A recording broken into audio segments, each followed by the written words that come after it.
Welcome! If you want to change screen recorder quality into a Motorola Moto GT41, first step, open your settings,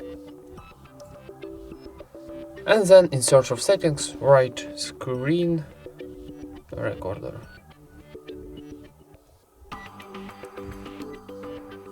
Okay, if you don't find, maybe like screen, yes, screen record. Okay, and here we got a resolution of our screen recorder.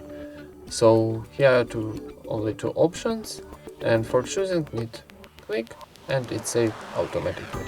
And that's it. Thank you for watching, leave thumbs ups and subscribe to our channel.